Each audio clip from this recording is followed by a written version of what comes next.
Hello, and welcome to I Am Not For Everyone, the podcast for those looking to release shame, heal from trauma, and feel really, really good being their fully expressed, authentic selves. My name's Dr. Lee, and I am a doctorally prepared nurse practitioner and a certified clinical trauma professional, as well as a mom, wife, and a human being navigating the world with complex PTSD. Season 1 of this podcast came about because I was tired of spending decades living in a shame-filled, trauma-laden body and brain. And after doing a lot of work and learning how to return to a safe, grounded place in my life, I knew it was time for me to take my experience in education and use my voice to unsilence myself, to release the leftover shame, and to give others permission to do the same. On Season 2 of this podcast, I'm going to be sharing my experience in education. But even more importantly, I'm going to be bringing on some incredible guests who are going to unsilence themselves. They're going to share their own stories of trauma, shame, and their journeys to healing, resiliency, and self-acceptance. While I believe these episodes will be deeply impactful, I do want to add a disclaimer that we're going to be talking about some potentially triggering topics. So please take the invitation to pause or skip or fast forward on any episode, and to treat yourself gracefully and kindly after each time that you listen. Let's dive in.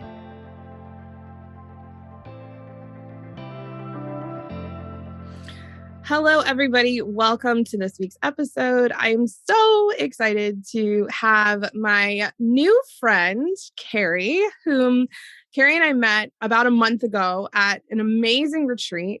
And we were sitting at dinner having this really gorgeous conversation about shame and about experiences that we had had. And Keri told me the story, and I was like, immediately thought, okay, she has to come on the podcast. So I'm really honored and grateful that you agreed to come on here with us. And Keri, I would love it if you would introduce yourself to our guests so they can get to know you better.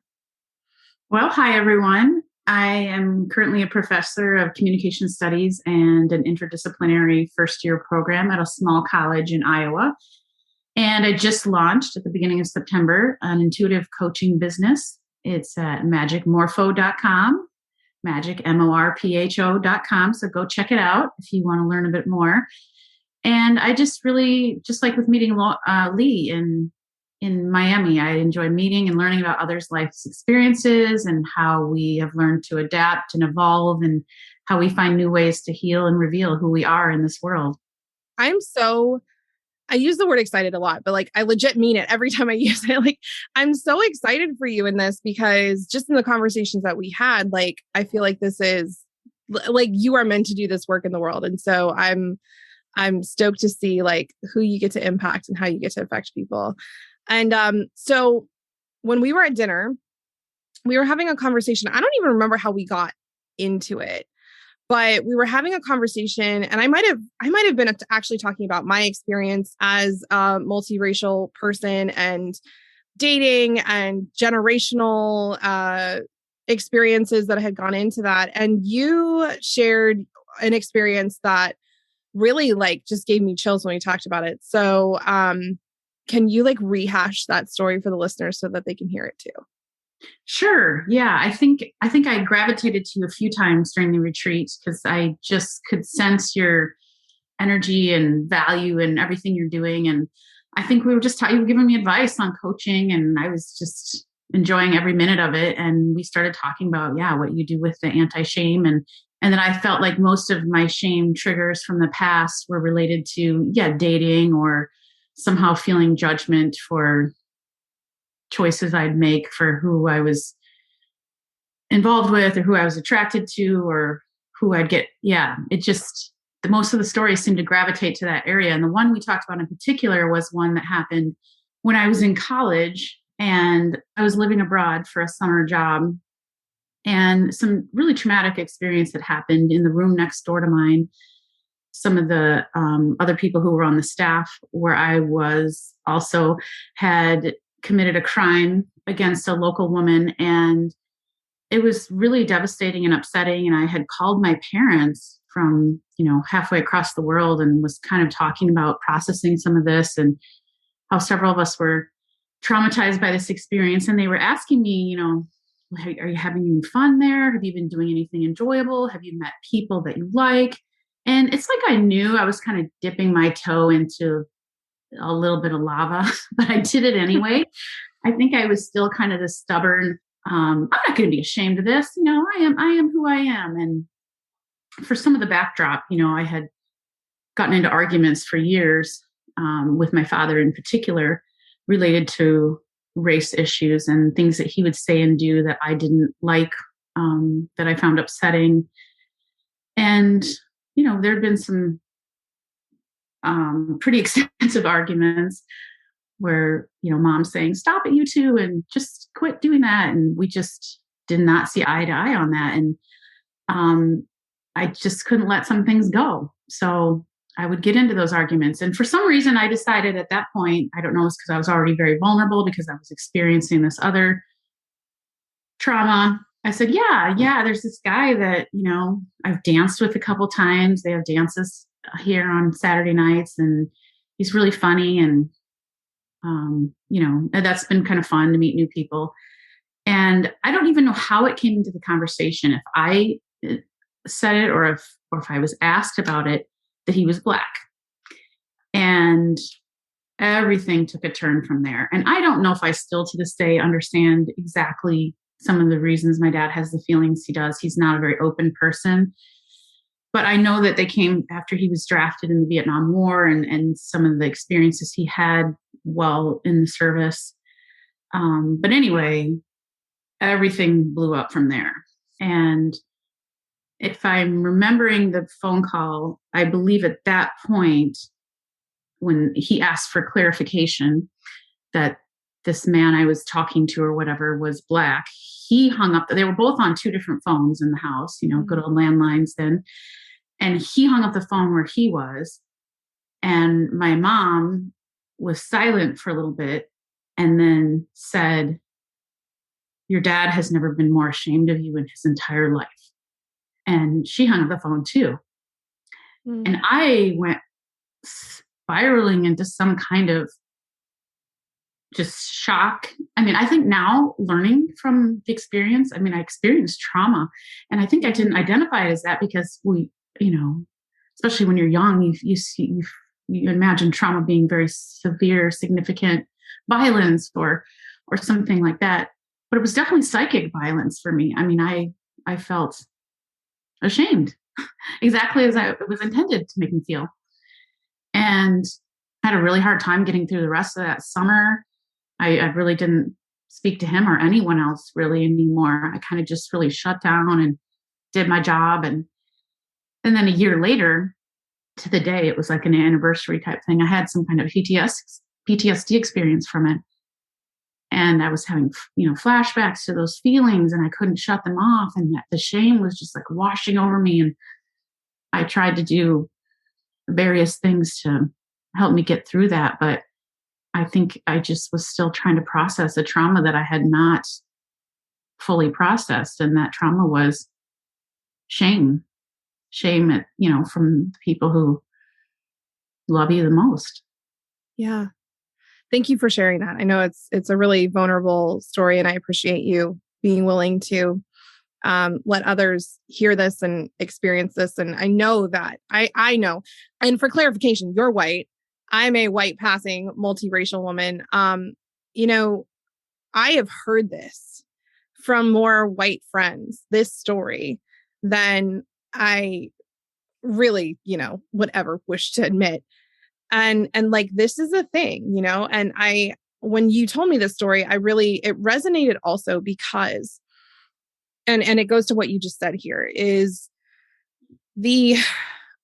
when we sometimes experience an actual, what I call a big T trauma, right? A big T trauma, capital T trauma, is something where our actual physical safety gets threatened, right? Where there's an accident or we see someone else's physical safety get threatened and we can put ourselves in that position, right? We can feel like that could have happened to us. So a car accident, assault, something like that, right? And then we have the little T traumas, the lowercase traumas. And those are the ones that where our psychological safety, where our sense of emotional safety is threatened, right? This is the parent telling you that they're ashamed of you, right? This is, if the capital T trauma is the sledgehammer, the lowercase trauma is the 1,000 tiny cuts. It's the experience of, well, I wasn't in physical danger. Like I wasn't going to die, but we experience the feeling of, oh my gosh, like if I could just die right now to get rid of this feeling, I would. Right. And this is actually what I've found is I've heard a lot of stories from women where they go through a physical trauma, a capital T trauma. And then in the experience of trying to connect with a loved one about and process around the trauma, a little T trauma occurs. And that is a compound experience that has a profound impact moving forward, right? So and I know that you said that, a year later, like this is coming back up and so common for a trauma to, on an anniversary or in any moment that reminds us or puts us back in the situation that we were in when it happened the first time. So common for that to like flashback to come back for us. Like what happened on that day? Because I know you're saying like there were flashbacks and that you recognize that you hadn't processed it, but like what happened from that point on? So I definitely, I sunk into a pretty significant depression that summer. And I kept trying to convince myself it was related to having graduated from college. And I was kind of in this limbo a little bit before I was going to graduate school. But I know now in my heart that it was because that was unprocessed trauma. I had gone back to college and sort of just shoved it all down, and it just all came bubbling back up. And even though I'm a pretty private person, I tend to, be a little more open when I'm seeking help or assistance. So I tried to start talking about it. I talked to one of the people who was there with me when we were on this work abroad experience.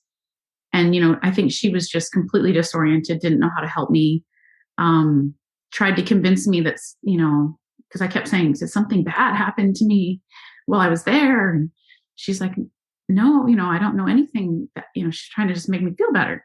And I ended up calling my parents and talking to them, and they said they were kind of doing the same thing. Like no one could get a handle on why I was having such an extreme reaction.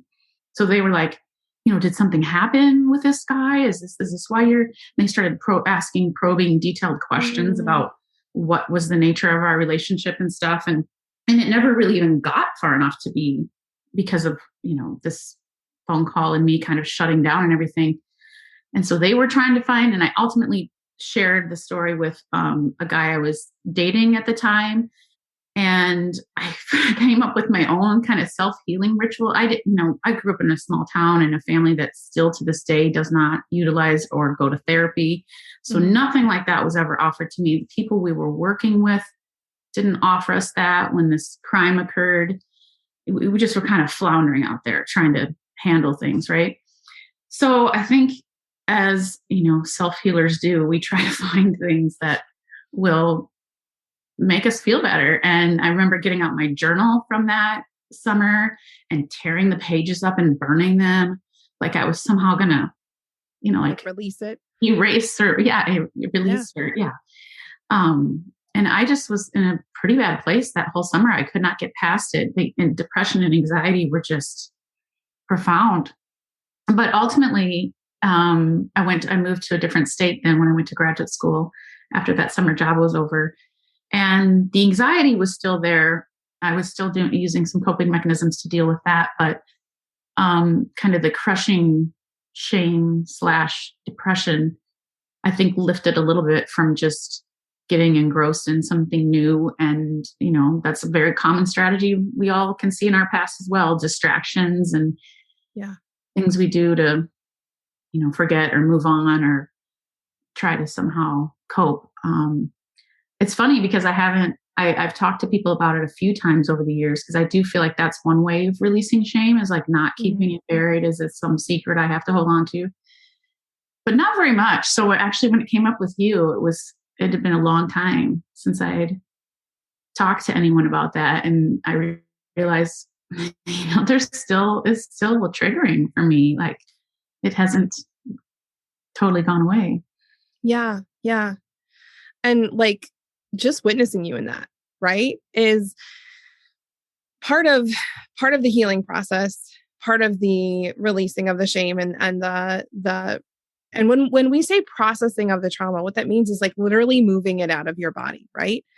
When trauma occurs, it occurs because and it has long lasting effects when we are unable to discharge, literally move the energy that is created in our body, the neurochemicals that are created in our body during that experience out.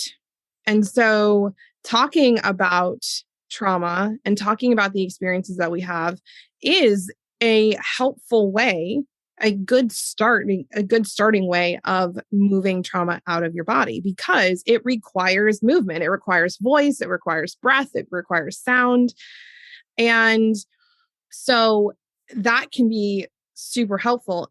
And sometimes it doesn't quite hit the spot, right? Like sometimes there's still some left. And, what I've noticed is that I can always tell when a trauma has been truly processed through versus when it hasn't, is when I'm talking about it and there's no emotion. And when I mean no emotion, it's like I'm not getting choked up. I'm not tearing up. I'm not feeling like I have to dissociate for a second while I'm telling the story, meaning like check out while I'm telling the story. And there are still, traumas that I went through when I was a child that, like, if you asked me to talk about them right now, there would be emotion there. And yet I'm able to talk about them. So like, it's a journey, right? It's a journey. So I guess my next question for you would be, when did you actually identify this as trauma? Like, when did you kind of check in and go, oh, wow, this is that experience of shame, that experience of I either have to cut this part off of myself, stop doing this thing for my parents, for my dad to be willing to accept me, or I've got to just accept that this is who I am and be okay with not getting that acceptance from somewhere else. When did you realize all of that? So, I mean, I guess when you define it like that, I can definitely say, like, I still feel emotion related to that story. So, it's not, and it's obviously not totally clear, probably because I think in the last few years, when I've come to understand, like you say, the little T trauma, the role of shame in shaping who we are, controlling who we become, that I have reflected back on experiences like that one in particular. I don't know that I don't know that I fully processed it at the time. I do think talking about it in my burning ceremony and stuff, those things probably were somewhat helpful, but it kind of just, went into the past, and hope that makes it go away, but it really doesn't. And, so yeah, I think I've been on my own kind of self-healing, spiritual awakening type journey. I mean, we all are our whole lives, right? But much more profoundly for me the last few years. And I see some of the ways in which my life was changed through circumstances of being shamed and feeling that shame and changing my thoughts or my actions, changing who I would appear to be or who I would actually be, running away from that, trying to win the race against shame, chasing you down. Yeah. Ooh, that is a statement. That is a profound statement, right? Because you can't outrun it. We try so hard to outrun the shame, and it always catches up with you. Or like you run around the corner and it's like, boop, I'm going to pop up here where you're least expect it, right? And I think that's what's so interesting about shame is that like when you experience it again, like when you have a reminder of it, it feels shameful. And so it's like this self-perpetuating thing of, oh, like I don't even want to talk about it because it's been 3, 6, 7 years. Like, why should I still feel shame around this thing? Why should I still have these feelings around this thing that happened? It's in the past, right? And I honestly love when people say that. They're like, oh, it happened 15 years ago. So like, it can't possibly be affecting me anymore. And I'm like, I literally, 90% of my job is dealing with things that happened, 10, 20, 30, 40 plus years ago in your life. They are still there and they do still pop up around the corner and they do hold on that profound impact for you. But like the release of it is the cool part, because something that has been affecting you for, decades, years, decades, in a few minutes, in a few hours, in a few sessions can like go away. And it's absolutely wild to like see when that happens. The other thing I wanted to just reflect back is like, one of the threads that I see through shame stories is that so often when people have to develop resiliency after shame, which you obviously did, right? Like you wouldn't be sitting in front of us as a professor and as a, newly launched coach and business owner if you didn't have resiliency, right? Like your past painful experiences are the thing that drove you into self-healing, right? Right. So like there are good things that come out of it too. And I think that's one of the hard things is when you're doing the reprocessing work, when you're doing the releasing of shame is like, oh, I actually have to claim the good things that happened from this as well. And not just like try to completely flush out the whole thing, because if I can't throw the baby out with the bathwater, right? Like I don't want to lose all of the resiliency that I gained from this just to get rid of the trauma. So like, can you tell us a little bit more about the self-healing that you did? I know you said that you journaled, and I also know that you've got like a bunch of other really cool, tricks up your sleeve, so to speak, of like how you helped yourself heal and move forward. Yeah. I think that a couple of things that I've always had since I was quite young is just that ability to, suck it up and get done what you need to get done. Like I've been able to function normally, at least for people looking from the outside, through pretty profound anxiety, very high functioning anxiety, and also really intense self-awareness. So I'm not someone who just will shove it. Like in my own mind, I'm very aware. I'm very much processing it. So that's always been present. But I think what's kind of helped me in the last few years be more comfortable enough to even be talking with you about it today, and also help me just generally process, many shameful experiences, or shame as emotion in general, is I became certified in Yoga Nidra, which is a type of yogic sleep or guided meditation. And I got deeper into my own yoga practice. I've been practicing now for about 11 years. And I thought I was only doing it for physical reasons for a long, long time, until I realized that I felt mentally unwell on the days that I skipped or the weeks that I skipped. And I was like, oh, okay, this might be what people are talking about with some of this. And I've gotten into other spiritual practices, tarot reading and crystals. And just, I realized that part of me, if I was looking at my body, mind, and spirit, the three were very disconnected through much of my life. My mind was definitely taking precedence almost all the time, controlling everything. And the kind of spiritual growth had fallen by the wayside, or would only come in little bits and pieces whenever I kind of make the time for it. So there's very little balance between the three, and there was also very little connection between the three. So I'd have like these little pockets of this or that. And that's part of what I'm working now on with my coaching is I think a lot of us run through life with quite a bit of imbalance, because I found, myself very disconnected from my body and with eating behaviors, and just trying to really come to terms with that as well, instead of just pushing through and moving on, like we talked about with it. I mean, there's shame wrapped up in that as well.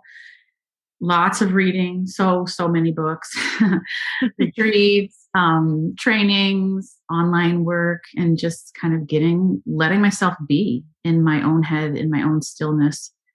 And that is not something that I was raised to do. It was busy, busy, busy. We're going to go see these people. We're going to go see these people. We're going to go to, there's like no downtime, no alone time. I didn't think I liked to be alone. I hated it. In fact, my mom said something funny just the other day about this building project that my dad has going on.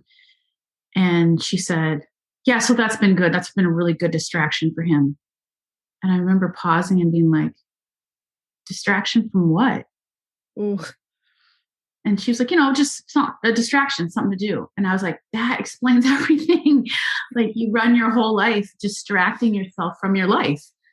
Like, things to do are a distraction from living, because being in your own self and your own mind and your own body and your own spirit, you have to go dark sometimes to get to the light, and you have some stuff to process in there. And sometimes it's just easier not to. So you take a distraction and run with that instead. And so I think I definitely was living that. The busyness, being involved in a lot of things that were very demanding. It didn't give me much time to dwell on past shame or worry about, my own spiritual healing, until it kind of all came crashing down on me a few years ago. And it was like, yeah, you're going to have to deal with this. And it's been a beautiful journey, and I'm still there. I'm still going there. And I get to follow people like you and some of the other great people I've met along the way that are really helps me along the way in that journey as well. Just learning new things, being open to that every day. There are a couple of things you said in there that stuck out to me. And first of all, that whole distraction from what is, we as a society live distracted from being present in our own bodies. And it makes sense if you don't know how to process through the past painful learning and the past painful experiences that you've had. And there's a famous book by, his name's going to go right out of my head right now. He's like the father of trauma work, Bester Van, and I said that wrong, but I'll make sure that I put the book title in the show notes. He talks about the name of his book is The Body Keeps the Score. And so like you can dissociate and numb, distract, like those words are synonymous, right? You can leave your body with your mind and distract yourself really, really easily these days, right? Like, 100 years ago, 200 years ago, sometimes it was hard to find a distraction. And now it's like we have these devices in our phone or in our hands. We've got, phones that connect to anything and everything. And so like leaving your body these days, or with work, like throwing yourself into your work, distracting yourself, changing the way your body feels with medications or with food, like you said, it's so easy. And so it makes sense that a lot of us don't know how to live in our bodies in a calm, relaxed way, because the necessity of doing so has diminished so much. And so I think it's really beautiful that you talk about like your experience with yoga nidra and rest meditation. I love yoga nidra. Like it was actually one of my first adult yoga experiences. And I was like, this is great. Like I can lay down for 40 minutes and feel like I slept for 4 hours. Like this is so helpful. But that requires stillness. That requires, okay, I'm going to pay attention to my right pinky finger, and I'm going to come up to my right elbow, and then I'm going to come up to my right shoulder, and then my right breast and my right hip. And it requires you to like drop in. And for most people, that is an experience that they just don't have that often anymore. Is that kind of how it felt for you the first few times you did it? Like, because for me, it was like, it was a truly like, whoa moment of, oh, I can be in my body and pay attention to it and not feel super anxious or like I need to escape. Yeah, it was definitely that way for me. I had some decent connection with my body over the years, seeking alternative healing from other practitioners like massages or energy work or acupuncture. But yeah, my first yoga nidra, I felt like a spell had been cast over me. It was like nothing I'd ever experienced before. And I knew right away, I'm like, I need to learn more about that. I need to do that. I wanted it not only for myself, but I could just see all these people I know that have been friends and family and work associates. And I just thought the whole world needs to be practicing this because it is very healing. It is, does require, it helps you get to that stillness a little bit easier than telling you to sit down and go do it. Which I think a lot of people would struggle. I think you can get there, but that's a good introduction to doing so. But even you probably feel the same. I know I do, even though I do know the value of getting to stillness and how to do it. I still use Yoga Nidra to help get me there because our minds are so busy and the world is so distracting and our brains just keep going and going and our bodies follow suit. And it just drops you into that place, that centering stillness that we need. And if we're honest with ourselves, I think we crave and we just don't prioritize. It doesn't take a lot of time, but it does take some time. And, I even myself, I wish I, did it twice a day or something because I can see how good I feel in my own mind and body and spirit when I do it. So yeah, it was definitely the same for me. I would say that kind of profound experience. Yeah. That moment you actually get to the stillness and you're like, and then I love the moment after you notice you got to the stillness and you come out and you're like, oh shit. Like that was actually, I almost laughed the first time I did it because I was like, oh, I got there. And then I realized I got there and I like pulled myself out of it. Right. It was funny.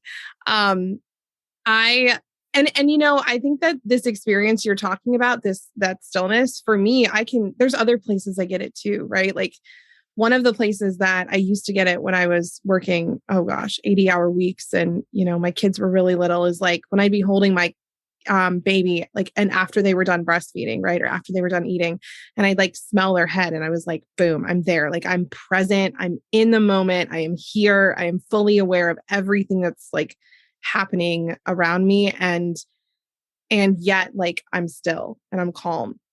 One of the other times that happens for me too is, and in fact, when my mind starts getting really full, like when I'm noticing that I'm overthinking and this has actually gotten dramatically better as I've done some of the trauma processing work that I've done around my own things, is like I used to go when I was a teenager, I never understood why I went for runs because I didn't particularly enjoy running, but there was this place, this runner's high, like about 2 to 3 miles in that I would get to. And it was like, my brain was quiet and my body felt good. And I was just like present. The word is like dropped in.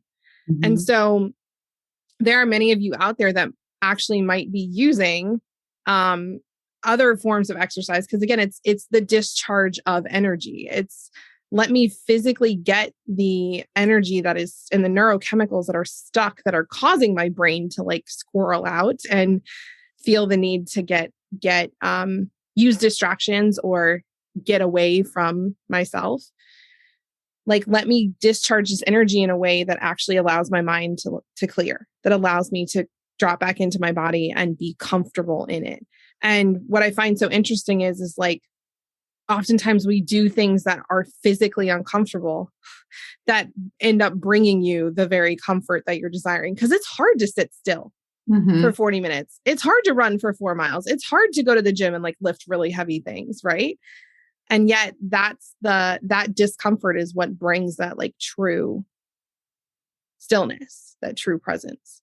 Yeah, I agree. I found the same thing with exercise too, swimming, or I hike with my dog every day, running type things. But I will say it's not always quite as restful or as restorative as yoga nidra, but it does get you more present. Yeah, it's funny when you were saying about that when you realize you've gotten there. And for me, the biggest point is when you realize after that you've been there and you're sort of like clawing back. Yeah, like, you're like, hold on, no, wait, like, let me go back. Yeah, I do remember that feeling.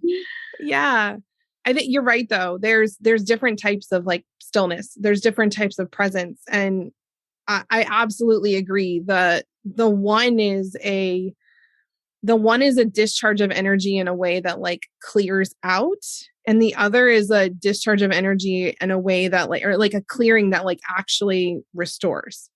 And they're both useful in a variety of ways.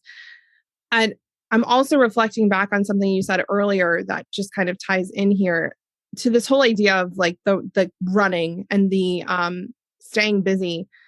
There's a difference between I'm going to go on a run, I'm going to do the workout, I'm going to lay down and do the yoga nidra as a way to drop back in, as opposed to I'm going to run myself ragged, work 100 hours in a week, distract myself so that I cannot be in my body. And it goes back to, we learn these things, right? Like you said, you learned this. This was modeled for you. Same for me. I come from a family where 2 generations ago, college was, I'm thinking on both sides. Yes. 2 generations ago, both grandparents went to college. Both sets of grandparents went to college. And they were the first ones in their families to ever go for higher education. And also all 4 of them came from very poor backgrounds. And so this idea that like work is tied to your work and your worth are tied to your productivity, and you have to hustle, you have to keep working, you could lose it at any moment. Like it wasn't just about distraction, it was also about survival, right? And so then you have things improve generationally, and we're still running and still acting in ways where our bodies are like, oh, we have to do this to survive. And yet, like, do we? Do we have to work that hard to survive anymore? Or are we actually at the point where we can unlearn that habit and still survive and even thrive? Yeah, I think that you bring up a good point with the generational trauma. And I think that's probably what's helped me heal the last few years as well, is accepting. I mean, I always accepted their past and I admired them for it. I'm a first generation college student, and both my parents moved out when they were 16. They grew up with extreme poverty. My dad, and with my mom's help, built a business from scratch that's become very successful. And it was survival. It was also, I think, probably running away from, like you said, the distraction, the running from. I know that there's past. I know that there's ancestral trauma in my family lineage. I know that they probably have not processed it. In fact, I'm sure of it. And so it's helped me heal, to understand, to see, to try to heal that myself and my generation, to forgive for the coping skills they used to survive the only ways they knew how. So even if that did bring me to feeling significant shame in one circumstance or another, to understand that how they learned to process it as well wasn't effective either. So yeah, that's another avenue of the self-healing that I've ventured down the last few years as well. So I'm glad you mentioned it, that understanding of the generational trauma that gets passed on literally and emotionally and in all ways. Yeah. Because it's not just, I think a lot of people think, generational trauma comes from, like, it's the nature versus nurture debate. Like generational trauma comes from nurture, right? It's how my parents raised me. It's how their parents raised them. It's how, and so on and so forth. And there's also a nature piece to it, right? There are epigenetic changes that happen in us when we are exposed to stress.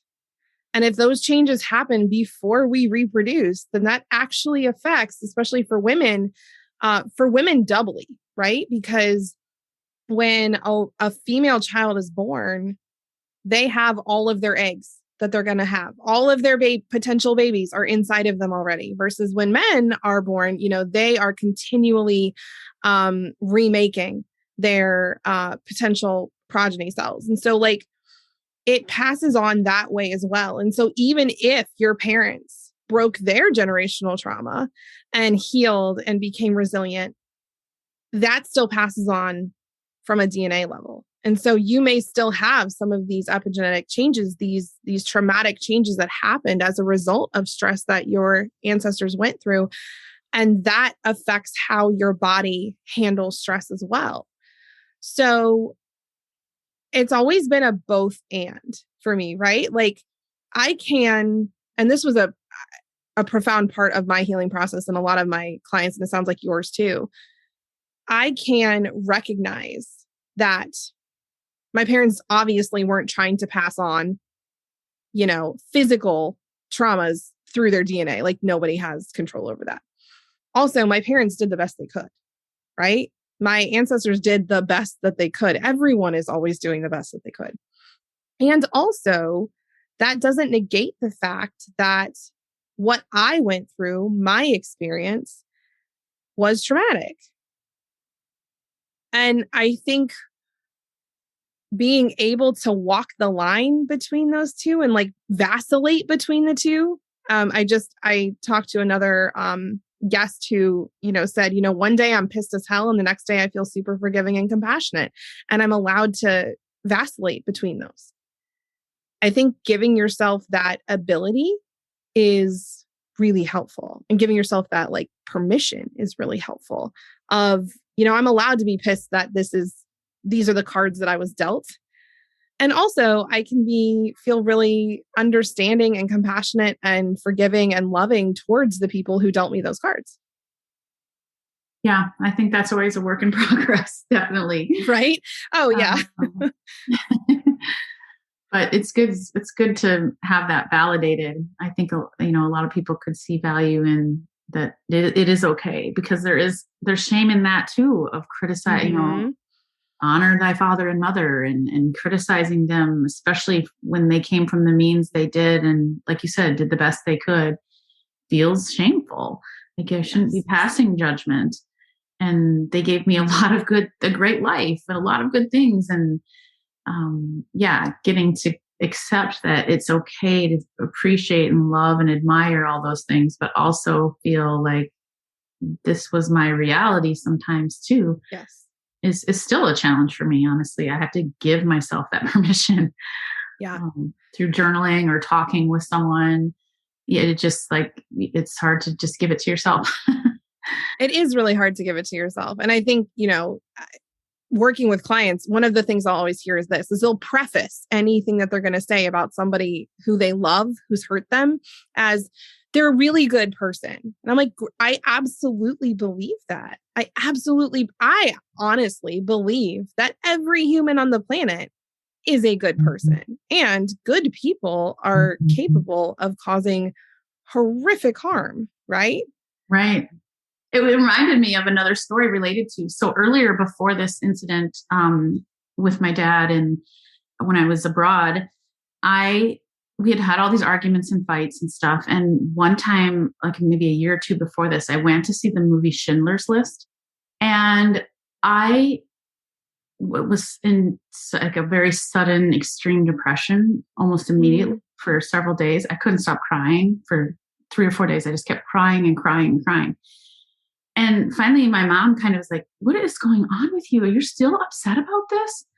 And I was like, because it's the same. To me, it was the same, like the same thought process that you use to dehumanize in that movie is the same thing that I felt like my dad was doing when he would say something that was racist or argue with me about, like, it just is the same to me. And that level of what I saw as hatred of the other was so distressing to me. I just couldn't get over it. And so I finally expressed this to her, and she would always, I didn't know what gaslighting was then, but I know now, dismiss it and say, your dad is not racist.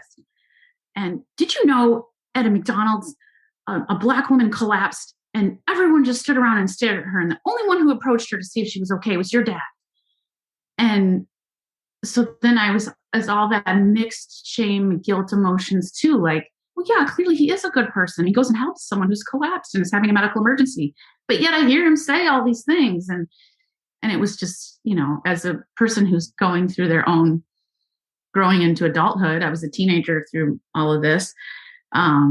It was difficult to parse that out and figure out where I fit in and where my feelings fit in, because it was never me saying he's not a good person. And yet it feels like that when you make those kinds of critiques of someone's beliefs, right? Yeah. Yeah. It's even hard for me to find the words around that too, because I've heard myself say the very same thing in a therapist's office. Like, I feel like I need to qualify this before I say the thing. And that usually is a sign that you're experiencing shame, or you feel guilt or shame around the thing that you're about to say. And it's like, if that is your reality, then we don't look. My reality is not your reality, and neither of those are the reality, right? We're all going to perceive the world in different ways. You and I can go through the exact same situation and have very differing realities of how that experience occurred, depending on who we are, what our experiences are, our physical capabilities, all of those things. So all I am doing whenever I am talking, whenever I am expressing a belief, all I am doing is sharing my reality. And if we can have conversations with each other like that, it fundamentally changes the game, right? If I can listen to you share something and say, I absolutely validate that is your reality, right? And from my perspective, this is how it looks. That feels entirely different than your reality is not true and my reality is. And so it's something that I've been ensuring that I'm practicing as a parent, right? Is when one of my children comes up and is completely like just so highly emotional about something that I'm like, this is not a big deal. Instead of being like, oh, this isn't a big deal and invalidating their reality, I'm like, oh, this seems to have really upset you. Like, can you tell me more about it? Do you desire, one of the things we say in our house is, do you desire comfort or do you desire solutions? So I know if this child would like me to help them figure out a way out of the thing, or if this child simply wants to be able to feel safe in expressing their emotion around the thing and then go on their merry way. And it is so hard. It is so hard. I've found myself invalidating my kids' feelings before because, again, that's been modeled for me. And also that's what we do so often in society when people's emotions don't match what we believe to be the situation. But like, that's the very moment. That is the exact moment that people need validation, is if my nervous system is having a more activated response than everyone else's, that means that I am feeling unsafe or I am feeling ungrounded. And I am the person in the room that needs validation more than anyone else. Yeah, I love that. I love that so much. Yeah. It was a profound realization when I realized that, of like, oh, this is actually super helpful. Mm-hmm. And even to do it, but you can do that for yourself too. Because so often if we have experienced gaslighting from parental or elder figures, we internalize it as self-gaslighting. And so when we start to have high emotions around anything, we're like, why am I so upset? I shouldn't be upset about this. This isn't a thing. I should calm down. And instead, if we're like, wow, I'm having some really big feelings, okay, what do I need? Do I need comfort or do I need solutions? And then going from there of like, okay, I need comfort. Okay, great. Like, how would that feel good? And then after you've done that, all right, why did I get so activated? But only after you validate the feeling. And you can do this for yourself, because I know a lot of the people listening today may not be at the same place where you are, I are, where we have now supportive people in our lives that do validate us when we are having the feelings we're having. If you are somebody who doesn't have that support and you're listening, you can give this to yourself, like, first and foremost. So, yeah, I think that's great advice, because if we learned anything, shoving it down and running from it and hiding from it and tucking it away does not make it disappear. It does not make it disappear. I promise you, if you think it's made it disappear, it hasn't. It's going to pop up at a really fun time. And, if and when it does, there are people like Keri and people like me who are here to help you with that. There are spaces out there that you can come to and work through processing that. There's trauma-informed individuals who are really great at doing those things, and healers who have ways of helping you process. So my last question for you is what's one piece of advice that you would give someone who's listening who has maybe experienced a similar situation where they went through a capital T trauma and then ended up in a lowercase trauma when trying to get validation, when trying to get support? What's one piece of advice you'd give somebody who has gone through that and maybe hasn't embarked on this healing journey yet? Well, I mean, I would say you're going to have to step into it. I mean, maybe not run into it head first, because that might be super painful or shocking, but, and sometimes it takes some exploration. It didn't happen for me overnight, and it might take different modalities and different people working with. But I often do say, and I really do believe this, that you're going to have to probably go outside of yourself. I mean, definitely do some of the healing things like you've talked about, giving yourself that permission to feel those things. Try to get into your own body. But sometimes we're just so close to it ourselves. We've lost, it's all distorted. We just need someone outside of ourselves to see it, to help us see it from that perspective. And then we can kind of take it out, look at it, examine it, handle it, deal with it, and hopefully let it disperse and heal and move through it. So that's definitely the advice I'd give, is wherever you might seek that, if it's from therapy or coaching or through spiritual healing practices or journaling, meditating. And it might take a few tries at a bunch of different things, but keep trying to move through it, because it does feel better on the other side. That's so beautiful. Thank you so much. Yeah. So is there a good place for people to find you? We'll drop all of your information in the show notes, but if people want to connect with you further and learn more about the work that you do, or just, they've really resonated with what they've heard, where should they go? Okay. So I have Facebook and an Instagram and a website, and they're all under Magic Morpho. MAGICMORPHO, Morpho, like the butterfly, which has lots of layered meanings, which are detailed more on my website. So if you'd like to read more about it, you can go to magicmorpho.com, and it gives some good background information of how I got to where I am now, and the ways that I might be able to help.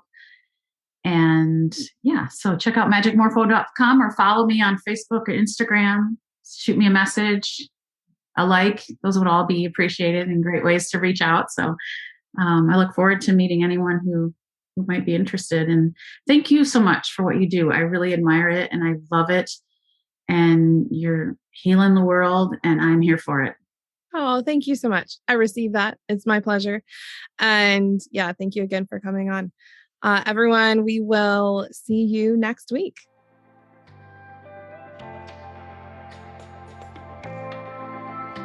Thank you so much for listening to today's episode. If you're interested in learning more about how you can help yourself and others release shame, heal from trauma, and create healthier, safer, more mutually beneficial relationships, I want to invite you to head to our website, institutefortrauma.com.